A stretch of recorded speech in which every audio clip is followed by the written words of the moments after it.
हम बात करते हैं रूरल क्रेडिट की। रूरल क्रेडिट एक रूरल डेवलपमेंट के लिए बहुत ही इंपॉर्टेंट पोर्शन है। रूरल क्रेडिट का इंपॉर्टेंट पार्ट होता है रूरल डेवलपमेंट का। रूरल क्रेडिट का मतलब क्या होता है कि जो किसान वगैरह होते हैं वो उधार किस फॉर्म में लेते हैं, गांव के साहूकारों से, जमींदारों से उधार लेते हैं, या बैंक जो गवर्नमेंट ने बैंक खोले हैं उनके थ्रू उधार लिया जाता है। तो उसके अपने अपने एडवांटेज वगैरह हैं।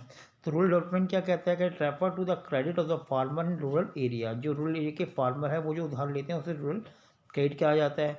Credit contribute for the growth of the rural area. भाई क्रेडिट रूरल एरिया के डेवलपमेंट के लिए बहुत ही जरूरी है, लेकिन डिपेंड करता है क्रेडिट किस काम के लिए आया। क्रेडिट प्रोडक्टिविटी के लिए लिया जा रहा है कि नॉन प्रोडक्टिविटी के लिए जाया जाए। नॉन प्रोडक्टिविटी का मतलब होता है जैसे बेटे की शादी के लिए कहते हैं खर्च करना, मतलब वो जो आगे जाके आपके प्रोडक्शन आपकी इनकम को जनरेट ना करे। और दूसरा आप जमीन लेने के लिए पैसा ले रहे हो, बीज लेने के लिए पैसा ले रहे हो, it is called productive activity. कह रहे government should ensure that the effective rural credit deliver to system so that the timely access of the credit to made possible in order to enhance the agriculture productivity.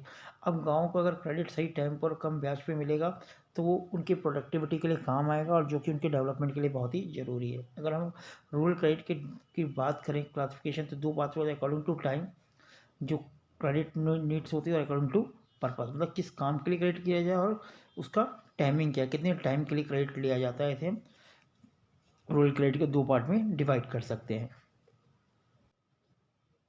अब बात करते हैं according to time. Rural credit time के according लिया जाता है।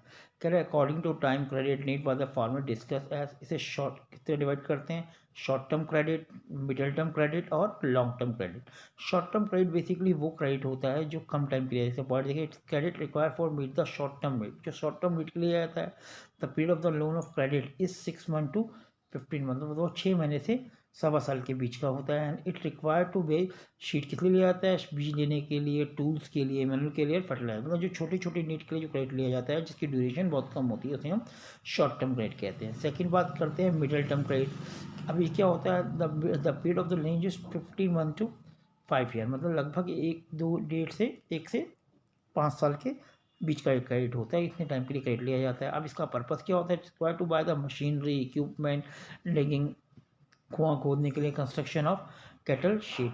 तो basically ये क्रेडिट थोड़े मोटे काम, बड़े काम के लिए लिया जाता है, जो कि नॉर्मली 1.5 साल से 5 साल के बीच के अंदर वापस चुका दिया जाता है। अगले क्रेडिट की बात करते हैं लॉन्ग टर्म क्रेडिट। कह रहा है इसका पीरियड जो होता है, the period of long term credit is 5 to 20 year, जो 5 साल से लगभग 20 साल के लिए जाता है, और ये लार्ज अमाउंट में लिया है, इसका अमाउंट भी बहुत ज़्यादा होता है।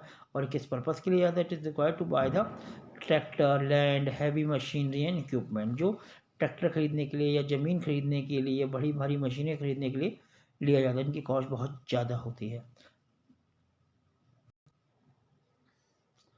अब सेकंड कॉन्सेप्ट आता है अकॉर्डिंग टू दी पर्पस, मतलब जो क्रेडिट लिया जाता है उसका मेन पर्पस क्या है। The credit need for the farmer for the basic purpose classified as productive purpose, या तो प्रोडक्टिव पर्पस के लिए किया जाता है, और दूसरा आता है अनप्रोडक्टिव पर्पस। अब प्रोडक्टिव पर्पस की अगर हम बात करें तो क्या है, in other word it credit require for enhance the agriculture production, जिसका मेन मोटिव क्या होता है, अपने एग्रीकल्चर प्रोडक्शन को बढ़ाए, प्रोडक्शन की इंक्रीज करे। It is require for buy the seed machine, fertiliser, construction of cattle shed, digging well, undertaking और परमानेंट लैंड इंप्रूवमेंट एक्सेट्रा। मतलब वो सारे काम जो हमारी प्रोडक्शन कैपेसिटी को बढ़ा सकते हैं उसके लिए जो लोन लिया जाता है उसे प्रोडक्टिव पर्पस कहते हैं। और नॉन प्रोडक्टिव पर्पस क्या होता है, on the other hand the credit require for meet the social obligation and which do not enhance the agriculture productive, मतलब जो हमारी प्रोडक्टिव एक्टिविटी को इंक्रीज नहीं करता, केवल सोशल ऑब्लिगेशन को पूरा करने के लिए किया जाता है, उसे कहते हैं। जैसे मैरिज वगैरह हो गई, देखो इसमें लिखा है require to meet the expenditure for personal